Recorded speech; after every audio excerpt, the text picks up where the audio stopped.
ध्यानमूलं गुरुर्मूर्ति पूजामूलं गुरुपदं मन्त्रमूलं गुरुवाक्यं मोक्षमूलं गुरुकृपा। राधे राधे दोस्तों, आप जो है समझ ही गए होंगे कि आज का भी जो हमारा वीडियो है वो गुरु पूर्णिमा के ऊपर ही है। और जैसा मैंने आप सबसे कहा था कि हमारा जो अपकमिंग वीडियो रहेगा उसमें हम गुरु पूर्णिमा से जुड़े जितने भी सवाल रहेंगे वो मैं सारे सवाल लूँगी। और ये पूरा ओवरऑल जो वीडियो रहेगा आज का वो गुरु पूर्णिमा के ऊपर रहेगा।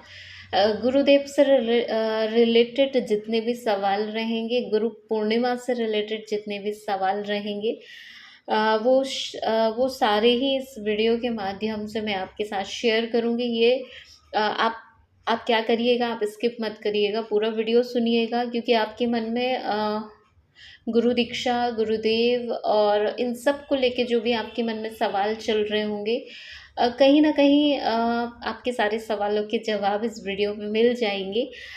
तो चलिए मैं थोड़े से क्वेश्चन पढ़ के बता देती हूँ कि किन किन क्वेश्चनों पे आज का हमारा वीडियो होने वाला है।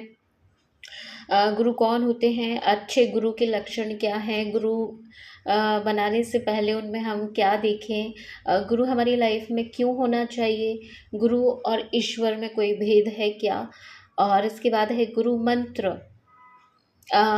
गुरु मंत्र पाने के अधिकारी कौन होते हैं। ये सारे सवाल जो हैं गुरुदेव से रिलेटेड हैं। इसके बाद कुछ दीक्षा से रिलेटेड हैं सवाल, जो कि मैं आपको थोड़ी बहुत बता देती हूँ। जैसे क्या गुरु दीक्षा लेने के बाद अनियन गार्लिक हम खा सकते हैं, और क्या गुरु के द्वारा दिए मंत्र को हम कहीं भी जाप कर सकते हैं। दीक्षा के बाद की हमारी दिनचर्या कैसी होनी चाहिए, गुरुदेव से मिलने की जो प्रोसेस है, जो विधि है, वो कैसे हमें अपने गुरुदेव के समक्ष प्रस्तुत होना चाहिए, क्या करें जिससे गुरु की हम पे विशेष कृपा हो। और अनेकों सवाल हैं आज की वीडियो में मैं जिनका आंसर करूँगी।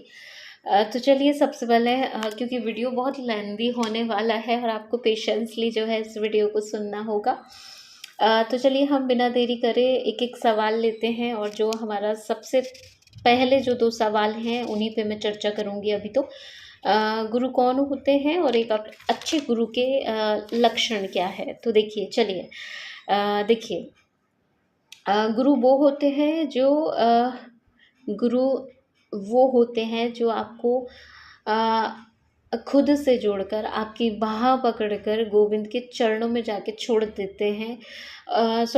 गुरु के चरणों में जाके आपको छोड़ देते भी हैं और जोड़ भी देते हैं। आप ऐसा समझिए कि गुरु क्या करते हैं, हमारा हाथ पकड़ के, हमारी बाह पकड़ के हमको कहाँ छोड़ देते हैं, हमारे गुरु के चरणों, हमारे प्रभु के चरणों में, और प्रभु के पास हमें ले जाके छोड़ देते हैं। गुरु कौन है, इसी पे चर्चा चल रहा है। तो देखिए, जिनके सम्मुख आप जाए, उनको देख के ही आपको प्रभु की याद आ जाए, तो समझिएगा ये आपके गुरु हैं ही हैं।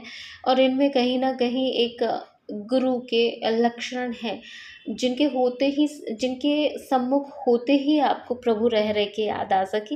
या तो वो गुरु हो सकते हैं या वो भक्त हो सकते हैं, ठीक है। इसके बाद जो है एक गुरु जो है निर्मोही होना चाहिए। एक जो गुरु है ना, वो अपने शिष्य को बादशाह बना देता है। ये बात तो मैं बहुत अच्छे से जानती हूँ। एक गुरु ही होते हैं जो अपने शिष्य को बादशाह बना देते हैं, ठीक है। अब मैं आपको बता रही हूँ, अब ध्यान से सुनिएगा। अब फाइनली हम अपने आंसर पे पहुँचे हैं कि गुरु कौन होते हैं। तो देखिए, गुरु वे होते हैं जो आपको ज्ञान देते हैं, ठीक है। गुरु वे होते हैं जो आपको ज्ञान और अज्ञान में फ़र्क करना सिखाते हैं। गुरु वो होते हैं जो आपका कल्याण करते हैं, ठीक है। गुरु वो होते हैं जो आपको दुनिया में सम्मान दिलाते हैं, आपको प्रभु की नज़रों में भी बहुत सम्मान दिलाते हैं। गुरु वो होते हैं जो प्रभु से आपका मिलन करवाते हैं, ठीक है। गुरु वो होते हैं जो आपकी बहुत बहुत सारी आध्यात्मिक समस्याएं जो है उनका समाधान करते हैं, ठीक है। गुरु वो है जो आपको ईमानदारी और सही राह पे चलने का मार्ग देते हैं। और मैं क्या कहूँ, गुरु कहते हैं ना कि गुरु के गुण जो है वो कहे नहीं जा सकते।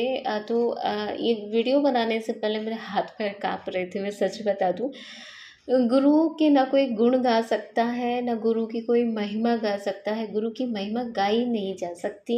लेकिन कुछ मैंने पहले भी वीडियो में बता दिया था कि कुछ ऐसा बोले जिससे कि जिन भक्तों के गुरु नहीं है वो प्रेरित हों, वो प्रेरित हों गुरु बनाने के लिए, इसलिए मेरा मोटिव है ये वीडियो बनाने का।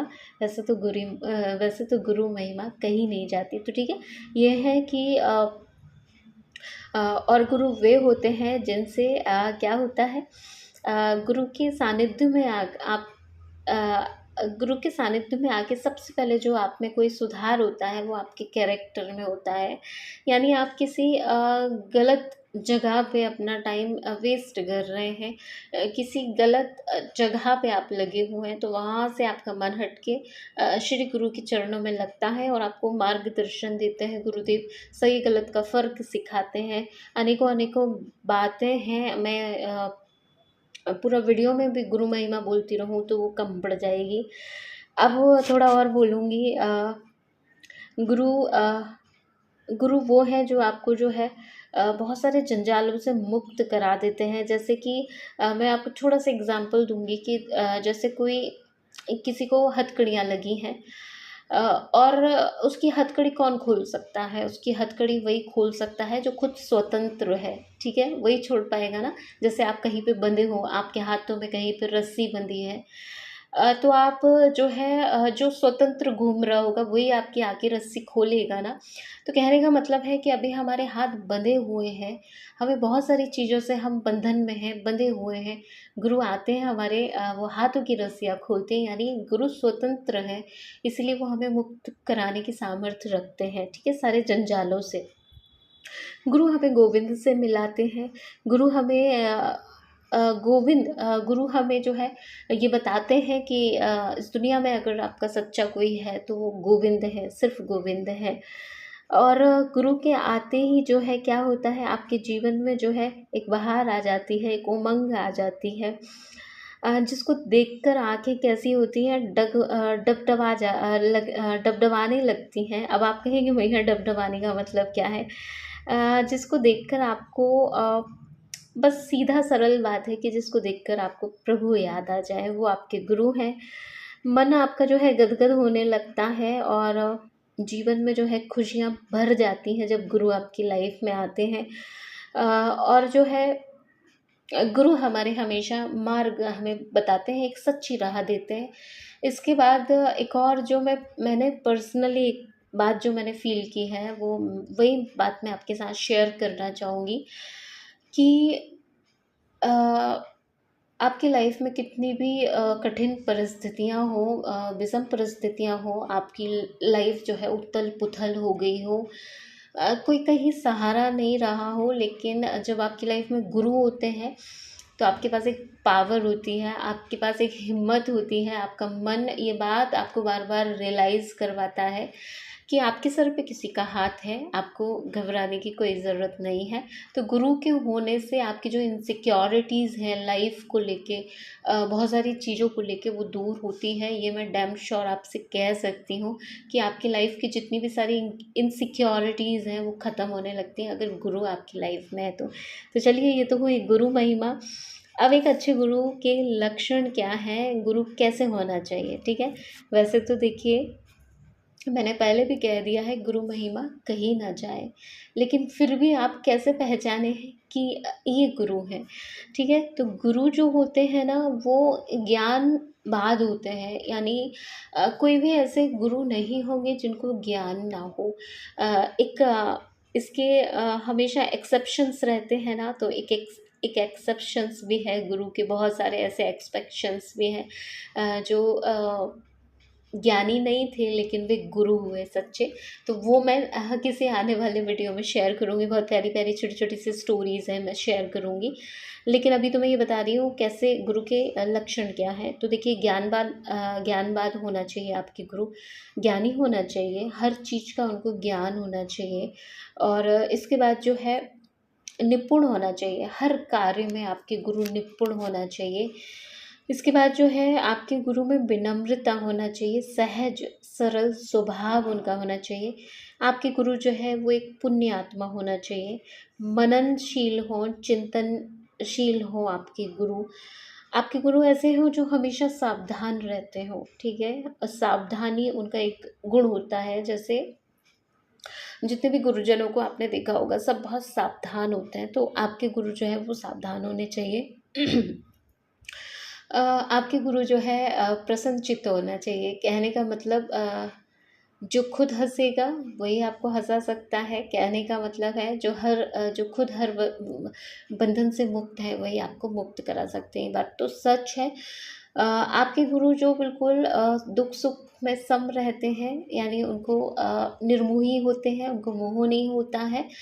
और जो है यही सब गुरु के जो है एक अच्छे गुरु के लक्षण है। ये लक्षण, इनमें से अगर कुछ भी लक्षण आपको दिखते हैं तो आप उनको तुरंत गुरु बना लीजिएगा। और एक सरल आंसर मैं अपनी तरफ से देना चाहूँगी, जिसको देखकर प्रभु याद आ जाए वो उनको गुरु बना लेना चाहिए। आपको ये लगे कि कभी आपको, जिनको एक बार गुरु बना लिया उसके बाद कभी आपको मन में ये डाउट नहीं आना चाहिए कि मैंने कुछ गलत किया, या फिर बस कोई डाउट ना हो। जैसे आप एक बार कृष्ण प्रेम में जैसे रंग जाते हैं, इसके बाद फिर पीछे मुड़ के नहीं देखते, फिर आपको ऐसे कोई डाउट नहीं रहता है कि आप क्या कर रहे हैं क्या नहीं कर रहे हैं। वैसे गुरु जब आप चुने तो आप इतने कॉन्फिडेंट होना चाहिए कि मेरे गुरु हैं। और बस इस तरह की जो है ये हमारे 2 क्वेश्चन सॉल्व हुए हैं। चलिए अब हम बाकी के क्वेश्चन सॉल्व करते हैं। तो हमारा थर्ड क्वेश्चन है, गुरु बनाने से पहले उनने क्या देखे।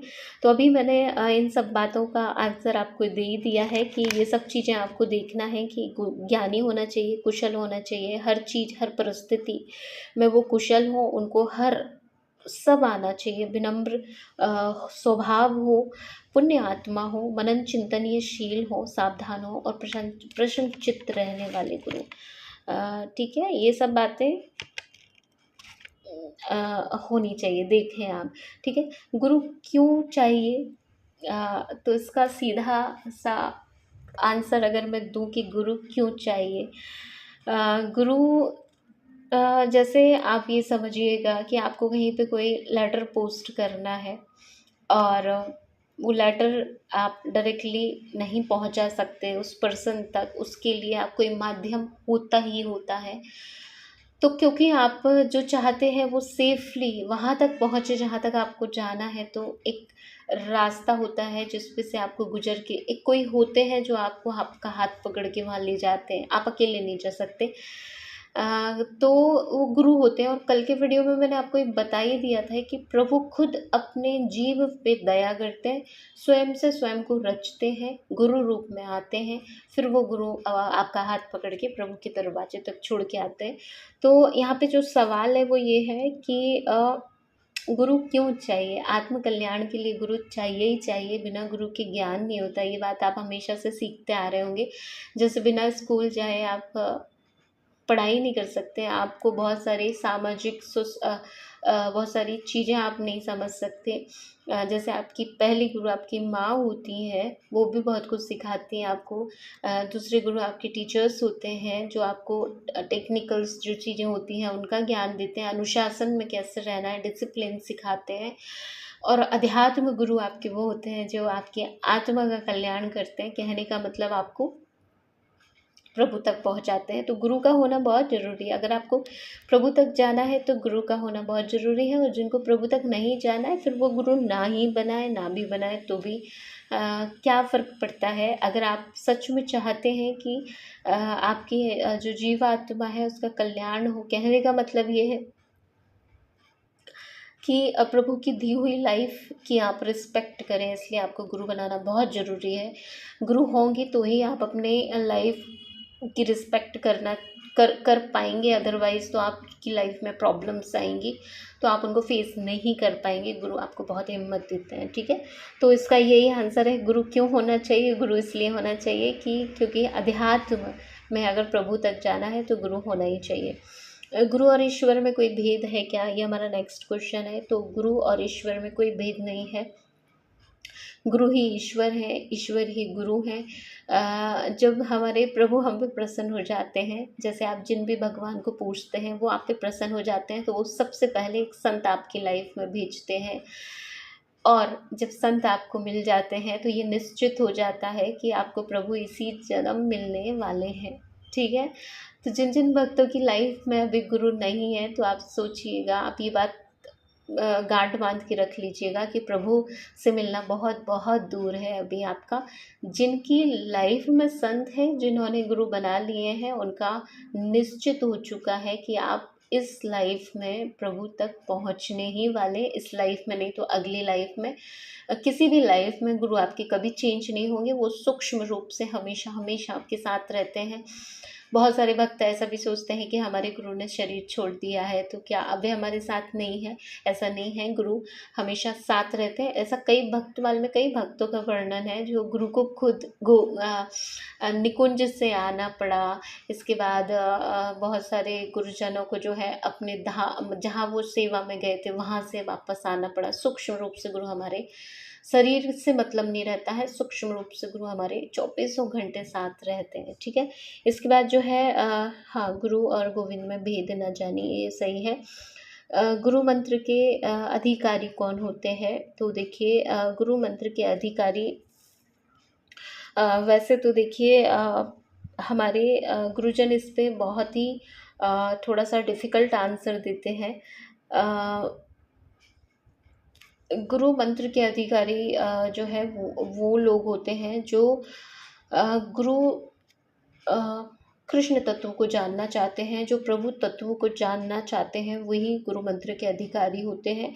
और जिनको प्रभु से मिलने की चाह होती है वो गुरु मंत्र के अधिकारी होते हैं। वैसे सबको ही अधिकारी होता है, लेकिन स्पेशली जो सच में प्रभु से मिलना चाहते हैं, कृष्ण तत्व को जानना चाहते हैं, प्रभु तत्व को जानना चाहते हैं, वो अधिकारी होते हैं। और ठीक है, ये हमारे गुरुदेव से रिलेटेड क्वेश्चन थे। अब कुछ भक्तों के क्वेश्चन हैं जो मुझे काफ़ी लास्ट ईयर भी पूछे थे, इस साल भी जो है पूछे हैं कुछ कुछ, तो अभी हम जो है वो सारे क्वेश्चन जो है शामिल करेंगे, ठीक है। लास्ट ईयर का है ये क्वेश्चन। मुझसे किसी ने पूछा था कि मैया मैंने बहुत पहले गुरु बनाए थे, ये किसी मैया ने पूछा था। मैया यानी आप समझ रहे हैं ना, जो मैरिड होंगी। मैया यानी ये नहीं है कि मैरिड होंगी, मैया यानी मतलब वो बड़ी, कोई बच्ची नहीं है, मतलब बड़ी हैं। तो मैया ने मुझसे पूछा था बहुत पहले कि मैया मैंने बहुत साल पहले गुरु बनाए थे, शायद उनकी जब मैरिज हुई होगी। अब जो है मुझे अपना गुरु मंत्र याद नहीं है और मेरे गुरु अभी कहाँ है मुझे ये भी मालूम नहीं है, तो क्या मैं दोबारा गुरु बना सकती हूँ। तो देखिए देखिए इनका जो केस है, इनकी ये जो प्रॉब्लम है वो ये है कि ये गुरु मंत्र ही भूल गई हैं।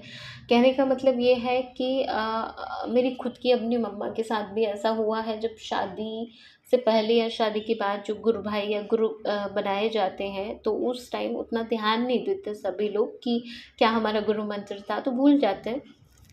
तो ऐसे में क्या करें, अब मंत्र तो ज़रूरी है, क्या जाप करें ये भी ज़रूरी है। तो ऐसे बहुत रेयर केस जब होते हैं तब आप जो है गुरु बना सकते हैं। आपको सच में नहीं पता आपके गुरुदेव कहाँ हैं और आप वो गुरु मंत्र भूल गए हैं, तो वैसे तो देखिए गुरु चेंज नहीं करना चाहिए, लेकिन फिर भी जब आपको लग रहा है तो फिर आप किसी और से भी गुरु दीक्षा ले सकते हैं। इसमें इतनी ज़्यादा प्रॉब्लम नहीं है, लेकिन सबके लिए ये बात नहीं है। बहुत रेयर जब ऐसी कंडीशंस आती हैं सिर्फ उनके लिए, ठीक है। इसके बाद है, गुरु बनाने के बाद क्या लहसुन प्याज खा सकते हैं। बिल्कुल भी नहीं खा सकते, क्योंकि जो गुरु जब आपको गुरु दीक्षा देते हैं तो एक नियमावली भी देते हैं। उसमें कंठी माला से ही कंठी माला धारण करनी होती है, तुलसी माला पे आपको जाप करने होते हैं। तो जब आप तुलसी माला पे जाप करते हैं, जब कंठी धारण करते हैं, वैसे तो हमारी नॉर्मल पूजा में ही ये कहा जाता है कि जिनके गले में कंठी नहीं होती, प्रभु जो है उनकी पूजा को स्वीकार भी नहीं करते हैं। अब आप लोग तर्क वितर्क मत करिएगा, आप ये मत सोचिएगा कि भाव से तो प्रभु मिल जाते हैं, फिर ये इस तरह की काम करने की कोई ज़रूरत नहीं है, कंठी माला तिलक करने की।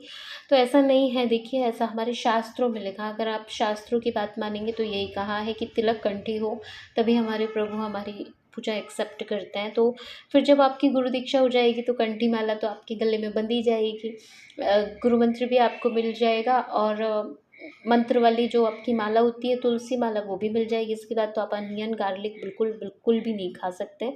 तो मैं यही कहूँगी, आप नहीं खा सकते। क्या गुरु के द्वारा मिले मंत्र को हम कहीं भी जाप कर सकते हैं? हाँ, कहीं भी जाप कर सकते हैं, कहीं कहीं भी जाप कर सकते हैं। इसका मतलब ये नहीं है कि आप लैड बात में जाप कर सकते हैं, वो नाम जाप रहता है। तो सबसे पहले मैं ना आपको मंत्र और नाम जाप में ही डिफ़रेंस बता देती हूँ। देखिए, नाम जाप वो रहता है जिसको आप 24 घंटे जप सकते हैं।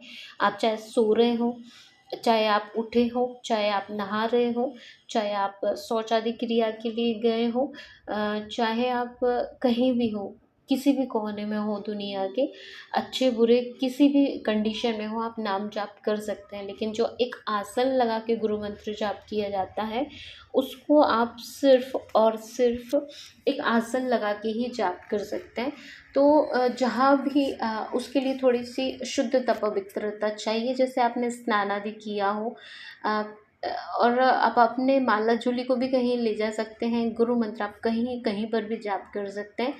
बट हाँ, ये है कि गुरु मंत्र जो होता है उसको एक आसन और शुद्धिकरण के बाद जाप होता है उसका। तो ऐसे करके आप उसको जाप करिए। कहीं जैसे बाहर जा रहे हैं, तीर्थाटन के लिए जा रहे हैं, तो वहाँ अपना आसन और अपनी माला झोली ले जाइएगा। आसन भी नहीं ले जा सकते तो कोई बात नहीं, वहाँ पे रिवर होती हैं, होली रिवर्स, तीर्थाटन जाते हैं तो वहाँ बैठ के जाप करिएगा। मंदिरों में बैठ के जाप करिएगा। वैसे विशेषता अपना आसन अपने साथ ही रखा करें हमेशा। कंठी माला आसन जहाँ जहाँ जाएँ आप अपने साथ रखें, ताकि आपको कहीं मंदिर, होली रिवर और कहीं प्रभु का धाम, वहाँ बैठ के आप आराम से जाप कर सकें। तो आपको जो है ऐसे जाप कर सकते हैं। इसके अलावा अगर आप सोचें कि हम बाथरूम में या कहीं ऐसे जाप करें, तो मंत्र नहीं जाप किया जा सकता, नाम जाप किया जा सकता है। कृष्ण, राधे, प्रभु राम, इस तरीके से आप नाम जाप कर सकते हैं। इसके बाद जो है नेक्स्ट हमारा क्वेश्चन है, अगर डेली गुरु मंत्र का जाप नहीं कर सकते तो क्या करें? हाँ, ये बहुत मुश्किल सवाल है, क्योंकि मेरे साथ भी ऐसा होता है कि कभी-कभार मैं भी नहीं, वैसे तो देखिए ये हमारे गुरुजनों के सामने बोल देंगे तो बहुत डाँट पड़ेगी, क्योंकि गुरु दीक्षा के बाद एक नियमावली तो होती है। भले ही आप भागते, भगाते, मरते, कैसे भी आपको एक माला तो जाप करनी ही रहती है, वरना नाम अपराध होता है, मंत्र अपराध होता है। मुझसे भी बहुत सारा अपराध हुआ है, मंत्र अपराध मुझसे हुआ है, क्योंकि दीक्षा लेने के बाद कई बार ऐसा हुआ है कि मैं नहीं जाप कर पाई। कारण कृषु को नहीं बताऊँगी, ऐसा नहीं है, क्योंकि खाने के लिए भी तो टाइम निकालते हैं, बट पता नहीं तबीयत ठीक नहीं रही या क्या रहा, तो कई बार मेरा गुरु मंत्र छूट जाता है। उस कंडीशन में मैं क्या करती हूँ, तो जैसे आपका नियम है एक माला हमें डेली करना है, तो कभी जैसे मैं कथा में जाती हूँ, तो फिर मुझे ऐसा लगता है कि मैंने 30 डेज़ की माला मिस की है, तो वो 30 डेज़ की माला फिर मैं ऐसी जगह बैठ के कर लेती हूँ जहाँ पे हज़ारों हज़ारों गुना फल मिलता है। जैसे तीर्थों में माला कर लेती हूँ मैं, जब कथा पंडाल में जाती हूँ तो माला झोली लेके जाती हूँ, तब मैं एक्स्ट्रा नाम जाप कर लेती हूँ। तो जब आपको फिर लगे फुर्सत, वैसे तो एक माला का तो नियम आपका होना ही चाहिए, इतना टाइम आप निकाल ही सकते हैं, एक माला का तो रहता ही है। इसके ऊपर फिर आप कितनी भी कर सकते हैं। नहीं कर सकते तो क्या करें, एक्स्ट्रा कर लें, ठीक है, ये कर सकते हैं। जैसे हफ्ते भर आपने देखिए गुरु को चिंतन तो करना ही है, कम से कम ये तो करिएगा, गुरु को चिंतन करिएगा।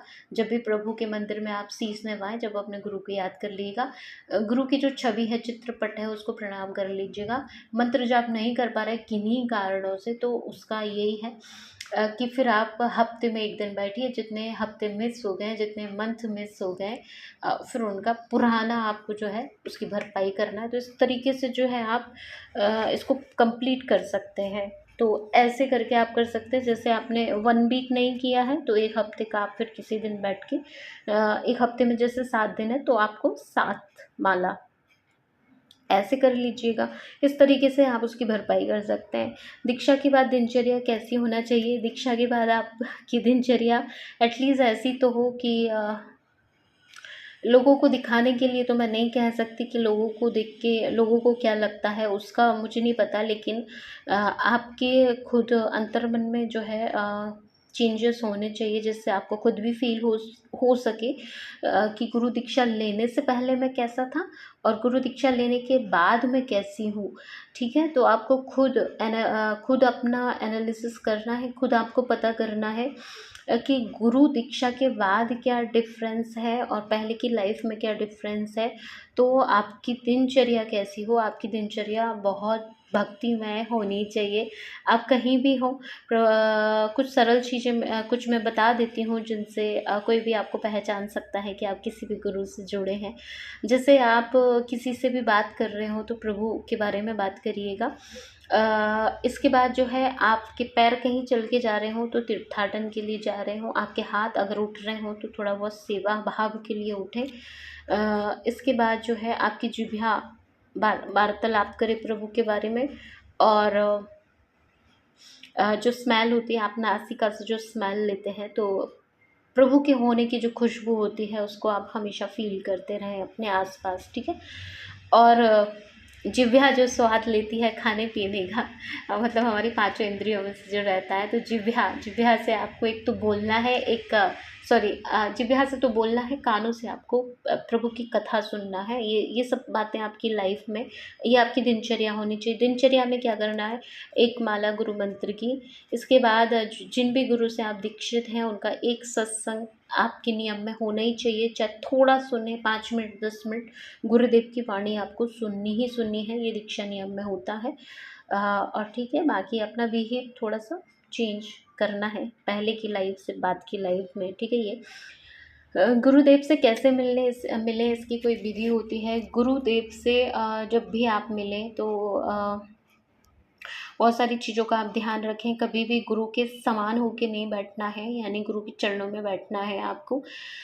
गुरु के सामने मस्तक पर अंजलि बनाकर, जैसे हम प्रभु के सामने मस्तक झुकाते हैं, वैसे गुरु जब हों तो अपना मस्तक झुकाएं, उन्हें प्रणाम करें, गुरु की पूजा करें। जो गुरु की पूजा होती है, जैसे उनके पैर धुलाएं, चरणामृत उनका ज़रूर ले लें। अब आप उसमें भेद मत करिएगा, वरना तो बहुत अपराध हो जाएगा। जैसे गुरुदेव मिले तो उनके चरण धुला के वो चरणामृत अपने हमेशा पास रखें। ऐसे जो है गुरु से मिलने की विधि है।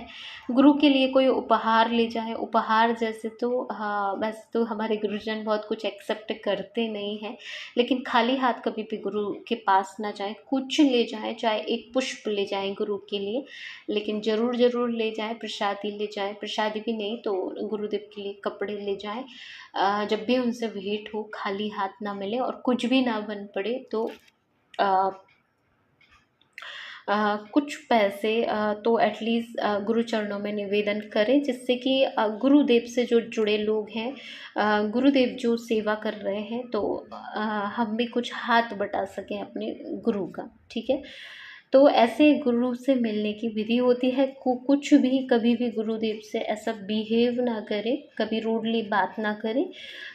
बहुत ही विनम्र नम्रता से गुरुदेव के साथ बहुत सहज सरल स्वभाव से प्रेजेंट होना चाहिए गुरु के सामने। ठीक है, क्या करें जिससे गुरु कृपा विशेष हो? गुरु के कहे हुए बात, गुरु के बताए हुए मार्ग पे चलना, और गुरु मंत्र को बहुत ही निष्ठा और श्रद्धा से जाप करना, यही गुरुदेव की विशेष कृपा पाने का एकमात्र उपाय है। गुरु मंत्र में मन लगा के जाप करिएगा, अपने गुरु पे श्रद्धा करिएगा, और इससे ही गुरुदेव की विशेष कृपा आप पे ज़रूर कहने का मतलब ये है, हमारे गुरुजन यहाँ पे एग्जाम्पल देते हैं। जैसे आप हॉस्पिटल जाते हैं तो कि आप डॉक्टर पे कितना ट्रस्ट दिखाते हैं, आप ज़रा सोच के देखिए। आपको डॉक्टर ने बता दिया ये वाली दवाई खानी है, तो फिर आप डॉक्टर पे 100 to 101% आप जो है उन पे ट्रस्ट करते हैं। फिर आप नहीं देखते कि कहीं ऐसा तो नहीं मुझे गलत दवाई लिख दी।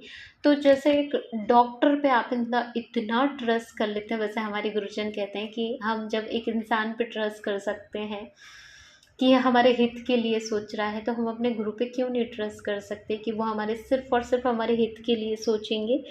तो जो है अ, बस यही है मतलब गुरु का दिया हुआ जो मंत्र है उस पे यकीन करें, जैसे आप एक डॉक्टर की दवा पे यकीन कर लेते हैं, ठीक है? उससे भी ज़्यादा दीक्षा जिनसे ली उनके अलावा किसी की बात मान सकते हैं। हाँ, दीक्षा गुरु एक होते हैं, शिक्षा गुरु अनेक होते हैं। जहाँ जो सारे ही गुरुजनों को आपको सुनना चाहिए। ज़रूरी नहीं है कि आपके जो गुरुदेव हैं बस आप उन्हीं को ही सुने। उनको तो प्रायोरिटी आपको देनी है, मतलब प्रथम वही आपके सब कुछ हैं। लेकिन जहाँ से आपको ज्ञान मिल रहा है वहाँ से आप ले सकते हो, उसमें कोई अपराध नहीं है। जैसे आपके गुरुदेव हैं वो श्रीमद् भागवत करते हैं, लेकिन बहुत सारे गुरुजन हैं जो श्री भक्तमाल जी गाते हैं, तो उसका मतलब ये नहीं है कि आपके गुरुदेव भक्तमाल जी नहीं करते इसलिए आप भक्तों का चरित्र ना सुने।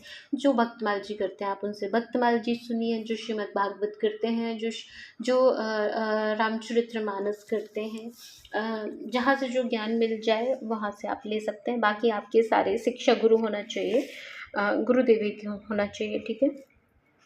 ऐसा क्या करें जिससे गुरु की विशेष कृपा मिले, ये हो गया है। दीक्षा लेने का सही उम्र क्या है और सही समय क्या है? देखिए, दीक्षा लेने की सही उम्र का तो मुझे वैसे कंफर्म नहीं है। दीक्षा कंफर्म है, सॉरी। गुरु दीक्षा लेने की सही उम्र जो है बचपन ही है, बाल्यकाल से ही आपकी दीक्षा हो जाना चाहिए, ताकि जो आपका जो समय कहते हैं कि जब आपके गुरु मिलते हैं तब से आपकी एज काउंट होती है। जैसे आप मान लो आप जैसे 20 साल के हैं और 20 साल में आपको आपके गुरु मिले, तो 20 साल से फिर आप आपकी एज काउंट करेंगे, यानी वो जो बीत गए 20 साल उनको भूल के फिर आप जिस दिन से गुरु मिलते हैं उस दिन से फिर आप सोचेंगे हम 1 साल के हुए, हम 2 साल के हुए, क्योंकि वही आपका जो है सही जीवन जो है शुरू होता है। कहने का मतलब ये है कि जब से गुरु मिलते हैं तब से आपकी एज काउंट होती है, तो इससे अच्छा है कि कुछ भी सेकंड आप बर्बाद ना करें। पेरेंट्स जैसे समझदार होते हैं, जैसे दीक्षित पेरेंट्स होते हैं, वो अपने बच्चों को भी अर्ली एज में दीक्षा दिला देते हैं।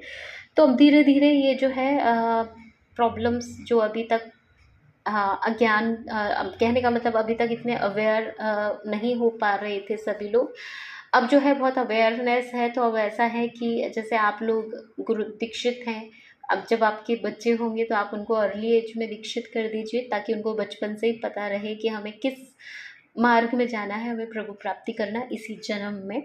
और ऐसा नहीं है कि गुरु बन जाएंगे तो वो स्कूल नहीं जाएंगे, कॉलेज नहीं जाएंगे, ऐसा बिल्कुल भी मत सोचिएगा। हर इंसान अपने नित्य कर्म करता ही है और भगवत प्राप्ति भी करता है साथ साथ। तो नित्य कर्म भगवत गीता में तो हमारे प्रभु ने खूब चीख चीख के कहा है कि कर्म प्रधान आप होना ही चाहिए। आपके जो कर्म हैं उनको सबसे ज़्यादा प्रायोरिटी आपको देनी है। क्या दीक्षा लेना ज़रूरी है? तो आज का हमारा ये लास्ट क्वेश्चन है। हाँ हाँ, हाँ जी, 101% आपको दीक्षा लेनी ज़रूरी है। जितनी उम्र बीत गई बीत जाने दीजिए। अभी भी ऐसा कहते हैं हमारे गुरुजन कि बहुत गई थोड़ी रही, ठीक है, और बीती जाए ये उमरिया।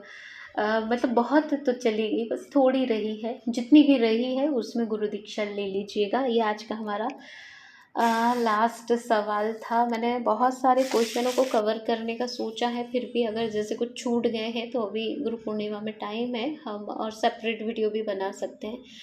आपके मन में अगर कोई सवाल चल रहा हो जो मैं इंक्लूड नहीं कर पाई हूँ तो आप कमेंट ड्रॉप कर देना। मैं नेक्स्ट वीडियो में बनाऊँगी। वैसे तो मैंने बहुत सारे क्वेश्चन जो है कवर कर लिए हैं। तो दोस्तों आई होप मेरा ये Q&A जिसमें मैंने बहुत मेहनत की है, बहुत एफ़र्ट्स डाले हैं, आप लोगों को पसंद आया होगा, आपने मन लगा के सुना होगा।